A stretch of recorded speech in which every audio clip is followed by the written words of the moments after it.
याद रखना चाहिए, अच्छे और बुरे भावों की उत्पत्ति ये 10 बातें प्रधान होती हैं। आपके अंदर अच्छे भाव आ रहे या बुरे भाव आ रहे हैं तो उनमें ये 10 बातें प्रधान है। पहला, स्थान। आप कहां बैठे हैं, कहां रह रहे हैं, किस जगह खड़े हैं, आपको स्थान देख करके ही बर्ताव में उतरना है। जैसे मंदिरालय है, आप वहां खड़े होंगे तो तमोगुण अपने आप बढ़ने लगेगा, आसुरी प्रवृत्ति बढ़ने लगेगी। ऐसे ऐसे जिस स्थान पर खड़े होने से, देखने से, बात करने से हमारी वृत्ति बिगड़ रही, उस स्थान का तत्काल त्याग कर देना चाहिए, वहां से हट जाना चाहिए। पहला है स्थान। जैसे सत्संग, यमुना जी का एकांतिक पावन तट, किसी लता के नीचे, किसी संत भगवान के सानिध्य में, अब हमारा ये स्थान भजन वृत्ति बढ़ाएगा। उस व्यक्ति का घर जिसके पास जाने से वासनाएं बढ़ रही, उस स्थान में जहां दृश्य देखने से हमारे अंदर गंदी बातें आ रही, पहला है स्थान। दूसरा है अन्न। बहुत बड़ा प्रभाव अन्न का होता है। अगर अधर्म के द्वारा कमाया हुआ अन्न तो बुद्धि अधर्म में ही लगेगी। यदि भोजन पकाते समय, रसोई रांधते समय आप विकारात्मक चिंतन कर रहे हैं तो कोई भी प्रसाद पाए उसके अंदर विकार जागृत हो जाएगा। अन्न का बहुत बड़ा प्रभाव पड़ता है। एक बार पूज्य पाद उड़िया बाबा जी महाराज अपने परिकर के साथ भ्रमण में थे तो किसी बड़े धनी मानी ने निमंत्रण दिया, महाराज आज यही रुको। तो बाबा ने कहा हम लोग गांव के अंदर नहीं रुकते। तो बाहर कोई वृक्षों का समुदाय, जंगल जैसा, तो उसमें वहां रुके, पर भोजन उनकी तरफ, भोजन सबने पाया। जब सुबह हुआ तो महात्मा जन, साधक जन एक दूसरे की तरफ देखे और बोले आज तो हमको बड़ा दोष हुआ, गंदा स्वप्न आया और हमारा संयम बिगड़ गया। बोले ये तो हमको भी हुआ, जितने थे सबको हुआ। उड़िया बाबा के समीप गए, बाबा ने कहा अच्छा ऐसा हुआ, ये तो अन्न दोष है, बुलाओ सन्न पवाने वाले को, फिर चलेंगे। बुलाया और बाबा ने कहा बिल्कुल सत्य बोलना, नहीं तो आप जानते हो इतने महात्माओं के संयम को आपने भ्रष्ट कर दिया, सत्य बोलना। क्या बात थी? उनका महाराज संतान नहीं हो रही थी। सुना था आप बहुत सिद्ध महापुरुष हैं तो आपके परिकर को इसीलिए पवाया, अंदर काम भाव था कि हमारी कामना थी कि संतान उत्पन्न हो, वैसे चिंतन करते हुए बनाया से। बोले सब का संयम नष्ट कर दिया। होश में नरक जाने वाली बात मत सोचो। अरे संतों को पवाओ जैसे अपने पुत्र को पवाते हैं, ऐसी भावना करनी चाहिए। आज हो भाग्य तो परिणाम खुद मंगल में निकलेगा। काम भाव से युक्त होकर क्यों बनाया? सब संतों के अंदर विकार पैदा कर दिया। अन्न का प्रभाव पड़ता है। हम जैसा अन्न पाते हैं वैसा, कई बार सुनाया है। सिद्ध महापुरुष पूज्य प्रातः स्मरण श्री बलराम दास जी महाराज झाड़ू मंडल के, यमुना के पावन तट पर ही है, रासमंडल के पास है। वो अपने एक लता के नीचे बैठे हुए भगवत चिंतन कर रहे थे। अचानक यमुना जिस नजदीक है तो कोई माई स्नान किए हुए निकली तो नेत्रों ने देखा और विकार उत्पन्न हुआ। वयोवृद्ध सिद्ध महापुरुष, उन्होंने कहा आप तो इस शरीर को नष्ट कर दूंगा। शिष्यों ने कहा महाराज ऐसा क्यों? बोले किसी माता के शरीर को देखकर हमारे अंदर विकार क्यों आया? ऐसा नहीं, आज तक कभी नहीं हुआ। ऐसा क्यों हुआ? उनका महाराज आपस में सब शिष्यों ने कि कुछ ना कुछ तो खान पान में गड़बड़ी हो गई, तभी ऐसा हुआ। बाबा आज परिक्रमा करते हैं वृंदावन की, बाद में आप जो आदेश करेंगे जैसा करेंगे, पहले परिक्रमा। वृंदावन की परिक्रमा का बहुत बड़ा प्रभाव। जब कभी मन आपका ऐसा विक्षिप्त हो, परेशान हो, तत्काल परिक्रमा प्रारंभ कर देना। नाम जप करते हुए आप देखना परिक्रमा पूरी होते होते शांति हो जाएगी। बाबा ने खूब नाम कीर्तन करते हुए शिष्यों के साथ परिक्रमा दी, मन का विकार शांत हो गया। उनका ऐसा कैसे हो सकता है कि हमारे अंदर विकार आ गया? ये बड़ी सूक्ष्मता का विषय है। कल प्रसाद कहां से आया था? उस समय लाडले गोविंद देव जी महाराज यही विराजमान थे वृंदावन। बोले तो ठाकुर गोविंद देव जी का प्रसाद आया था।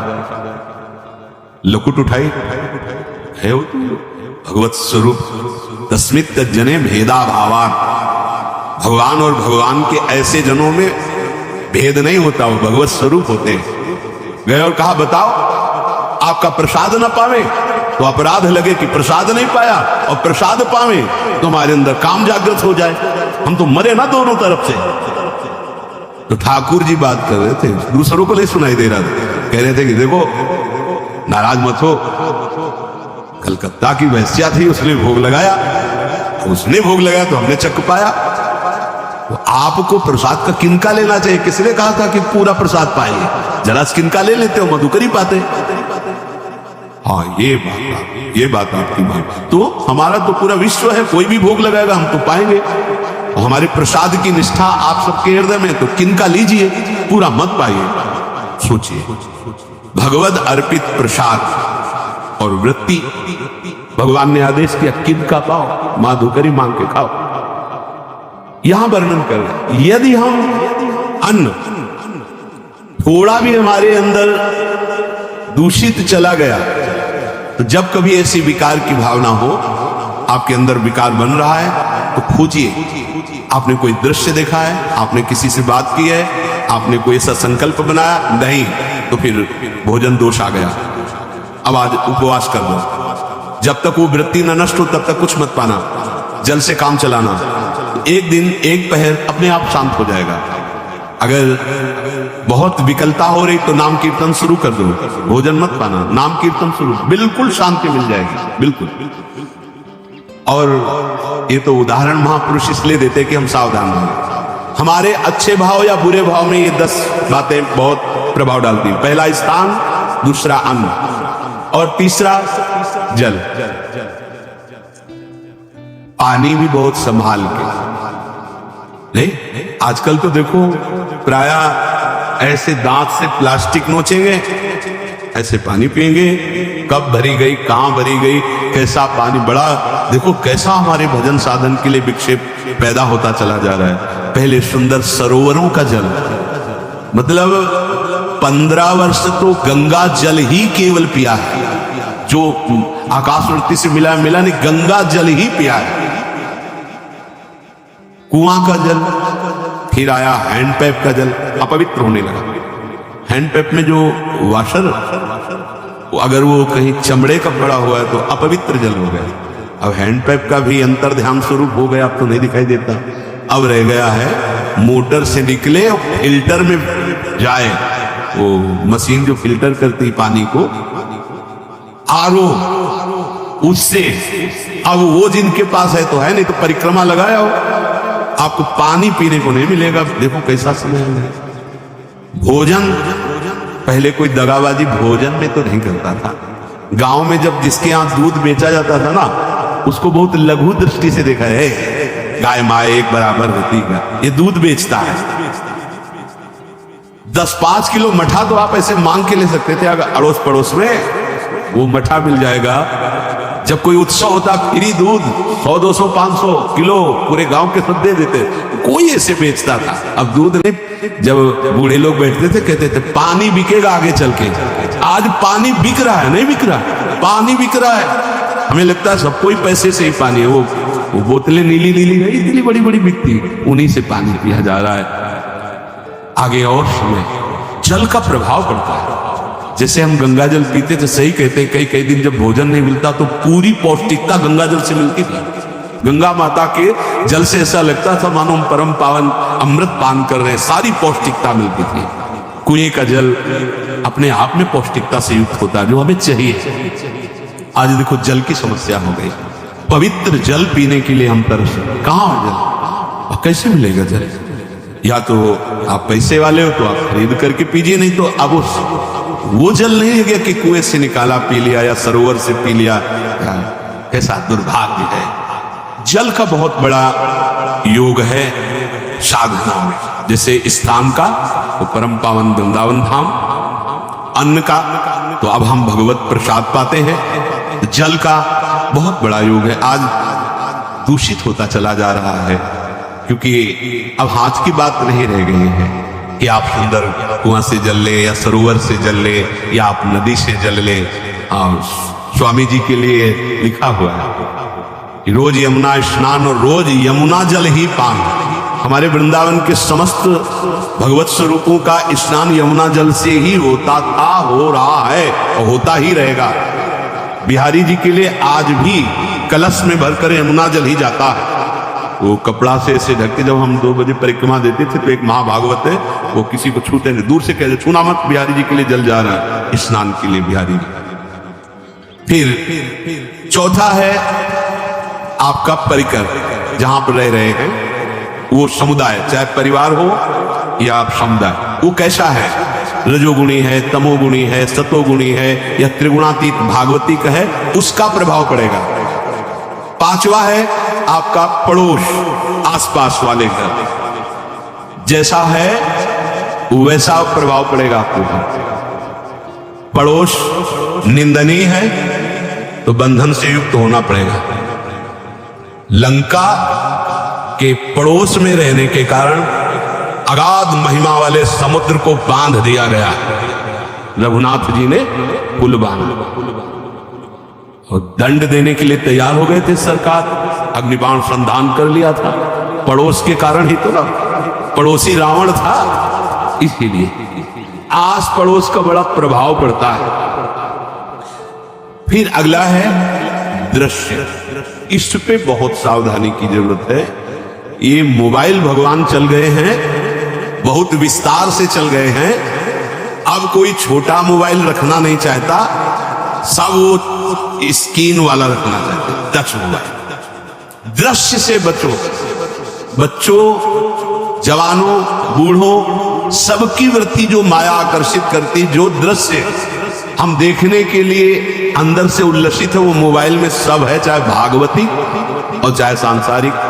तो भाई देख लो, गुण दोष में संसार है, अगर आप दोष ग्रहण करना चाहते हो तो दोष ले लो, गुण तो गुण।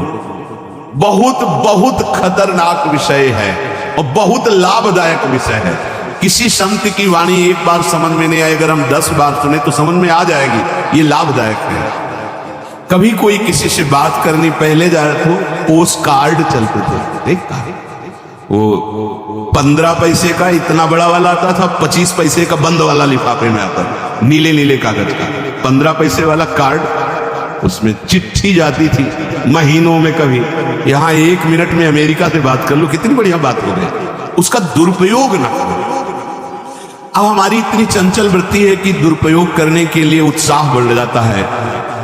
बोले अब सब काम हो गया है, अब एकांत सेवन कर रहे हैं, अंदर से सिटकिनी बंद और मोबाइल भगवान का संग शुरू। 2-4 मिनट सत्संग और अच्छे दृश्य देखे, फिर बगले में वहां सब होता है कि आप बस उसको ऑन कीजिए, फिर जो मनोरंजन शुरू होता है, फिर उपासक मिटिया मेट हो जाता है। ये बहुत सावधानी की बात कह रहे। वैसे हमें लगता है यदि आपको इस बड़े कार्य वाले ना हो तो छोटा मोबाइल रखे तो अच्छा रहता है। तो इसलिए ये एक ऐसा कलयुग भगवान ने रचा है कि बचा पाना बड़ा मुश्किल। इससे वृत्ति को बचाओ, जो बचा ले गया वो आगे साधना कर सकता है। बहुत सावधान बच्चों। हमें लगता है यदि आपका मन चंचल हो, आपके शासन में ना हो, तो स्क्रीन वाला मोबाइल हो अपने माता पिता को दे देना चाहिए। और हम कहते रखो, छोटा वाला रखो, कभी कोई आपत्ति विपत्ति या सूचना देनी हो, बढ़िया काम करता है। जरूरी नहीं है इतना बड़ा लेके चलना। हाँ, अगर आपको बहुत राजकीय विभाग के कार्य है तो बात अलग है कि कौन सी सामान कहाँ कैसे, तो वहां से वीडियो भेज रहा है, वो चेक कर रहा है, यस हाँ ठीक है अब चलाओ। अपने को क्या काम है? सत्संग अगर सुनना है तो सत्संग सुनने के अलग यंत्र आते हैं, चला दे उसमें, वो इतनी बड़ी लगती है, उसमें चिप पेन ड्राइव ऐसे लगा दो और सत्संग सुनो। जरूरी वो दृश्य वाला रखो।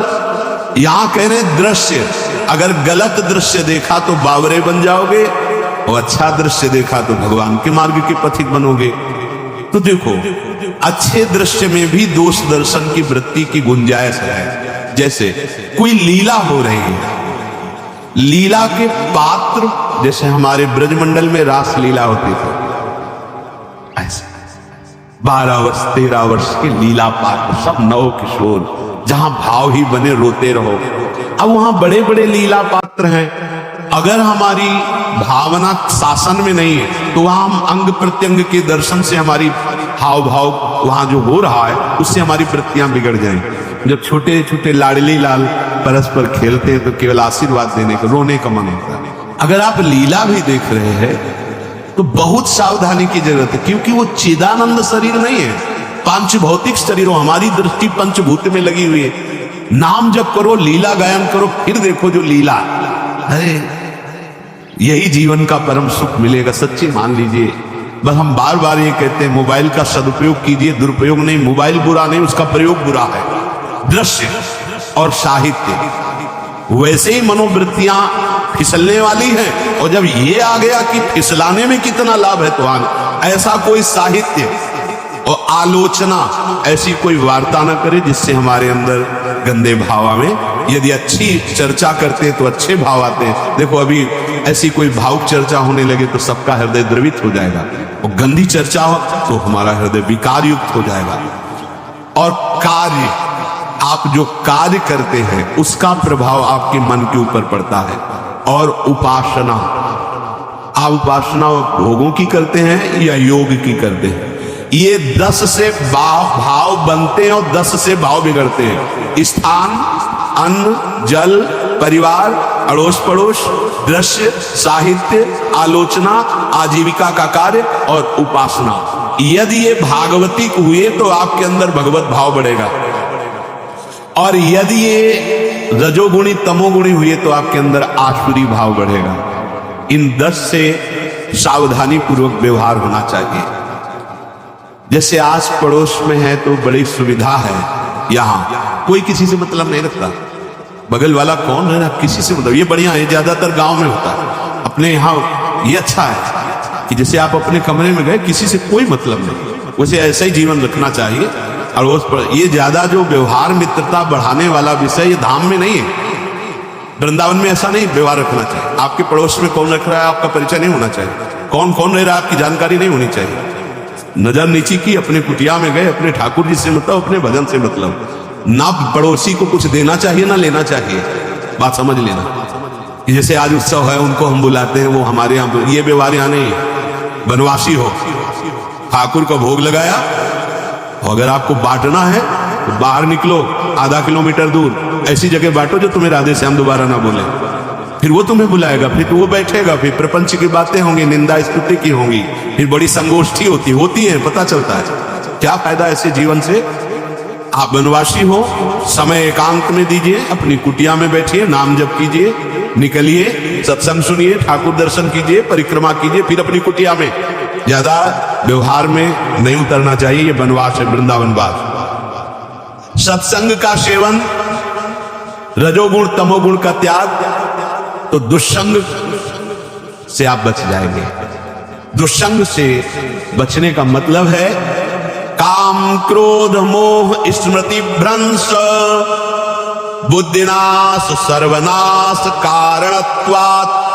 देवर्षि नारद जी, अगर दुष्संग का त्याग हो गया तो आप काम का, क्रोध का, मोह का, जो हमारी भगवत स्मृति का नाश कर देते हैं, जो हमारी बुद्धि का नाश कर देते हैं, जो हमारे सर्वनाश करने वाले हैं, इनका त्याग कर पाएंगे।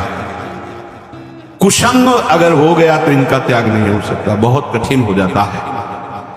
भगवत संबंधी तत्वबोध होना या भगवत रहस्य लीला में प्रवेश पाना, जो अपनी इंद्रियों को भोगों में तृप्ति कराने की कोशिश कर रहे हैं,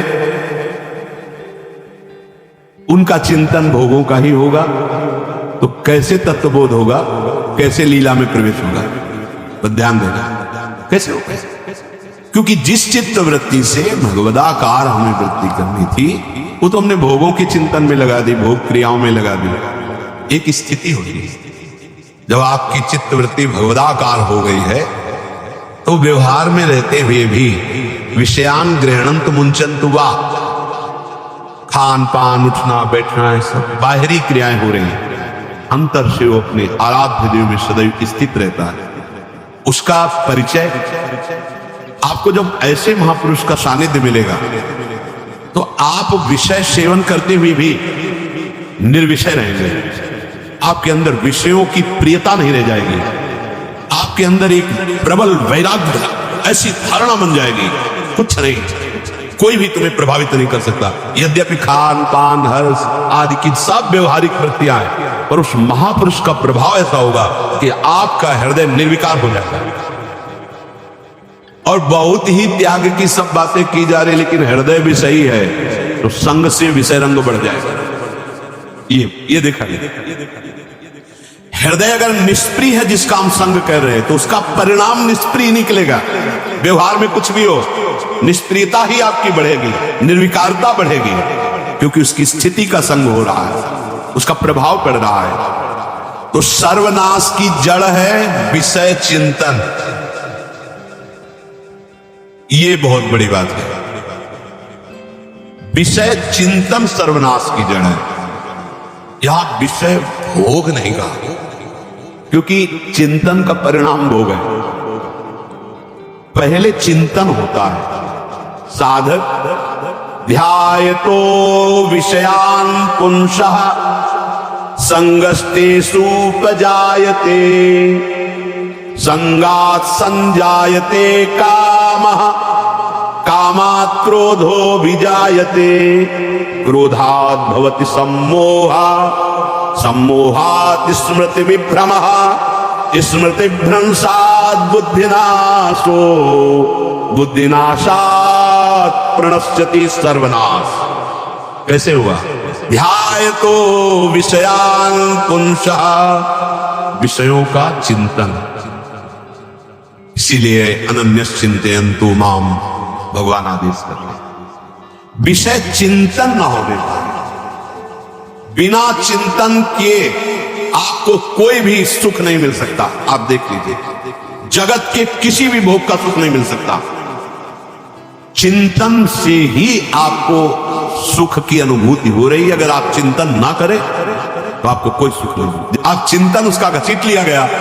अगर सुख होता तो भोग में मिल जाता, नहीं मिला। क्यों? कि बोले चिंतन नहीं। किसी को किसी गाढ़ विषय के चिंतन में फंसा दे, फिर उसके सामने भोजन रखे, खीर में नमक डाल दे, सब्जी में चीनी डाल दे और गाढ़ विषय में फंसा दे। तुम्हारा लड़का जो अकेला था वो ऐसा ऐसा दुर्घटना हो गई, वो अस्पताल में, अब जल्दी से भोजन पाओ और निर्णय बताओ।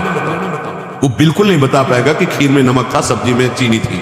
उसका चिंतन वहां फंस गया। अगर ऐसे चिंतन हमारा प्रियाजू में फंस जाए तो संसार के सब क्रियाएं होते हुए भी वो परमहंस है, वो विदेह है। चिंतन, हम लोग चिंतन में चूक कर देते हैं तो फिर क्रियाओं में हमको बंधना पड़ता है।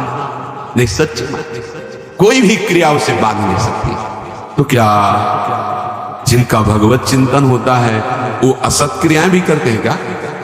तो बोले जब चिंतन ही नहीं तो असत क्रियाएं कैसे हो सकती है? पहले क्रिया के असत चिंतन होता है। आप देखना, कोई भी कार्य पहले चिंतन होता है। इसीलिए यहां कह रहे ध्यायतो विषयान पुंसा संगस्तेषु उपजायते। पहले, सबसे पहले विषय का चिंतन होता है। अगर विषय का चिंतन ना होने पावे तो आपको कोई फंसा ही नहीं सकता। भोग, कोई भी भोग नहीं फंसा सकता।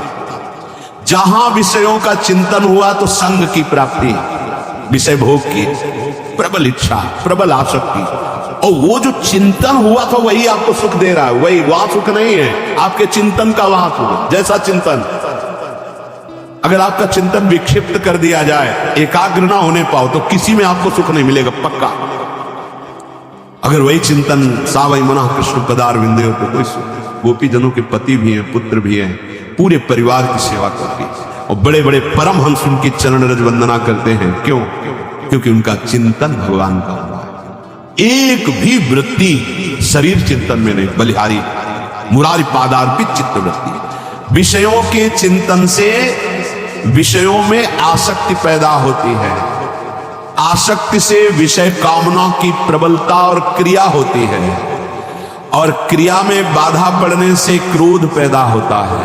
क्रोध से मूढ़ता छाती है, मूढ़ता से स्मृति भ्रमित हो जाती है, स्मृति भ्रंश से बुद्धिनाश होता है, और बुद्धिनाश ही सर्वनाश है। इसलिए चित्त का निरंतर अधिक समय तक सावधानी पूर्वक भगवान नाम में, भगवत लीला में, आप सब भगवत कृपा पात्र जन है, चिंतन न बिगड़ने पाए। होता क्या है कि क्रिया से तो हम सावधान है, समाज है, क्रिया से तो हम सावधान, क्योंकि समाज भी है, व्यवहार भी है सामने, लेकिन चिंतन तो कोई नहीं जान रहा ना। अंदर ही अंदर हम क्या चिंतन कर रहे हैं। तो साधक चूक कर बैठता है। देखो, बाहर चूक होगी तो उसका प्रायश्चित हो ही जाएगा। चार लोग निंदा करेंगे, पिटोगे, अपमानित होगे, प्रायश्चित। लेकिन अंदर जो हमारा गलत चिंतन हो रहा, पूरा का पूरा अंदर हृदय मलिन कर देगा, हमें उस बात का प्रायश्चित भी नहीं होगा। हमें जलन भी नहीं होगी कि हम गलत चिंतन कर रहे हैं, क्योंकि सावधान नहीं है। खास बात साधना में चिंतन संभालने की है। काम क्रोध मोह स्मृति भ्रंश बुद्धिनाश सर्वनाश कारणत्वात् देवर्षि नारद जी कह रहे हैं। चित्त का जहां अधिक चिंतन होता है वही हमारी तन्मयता बन जाती है, वही हमारा स्वरूप होने लगता है। बोले बहुत कामी पुरुष है, बोले बहुत क्रोधी पुरुष है, बोले बहुत नीच पुरुष है, पूरा संबोधन होने लगा उसके लिए, क्योंकि वो उसी चिंतन से वैसी क्रियाओं से। बोले तो बड़े भगत हैं, भगवान के स्वरूप है साक्षात। जो हम अधिक चिंतन करते हैं वही क्रियान्वित होता है, जो क्रिया होती चिंतन होती वैसे हमारा स्वरूप बन जाता है, वैसे हमारी स्थिति हो जाती है।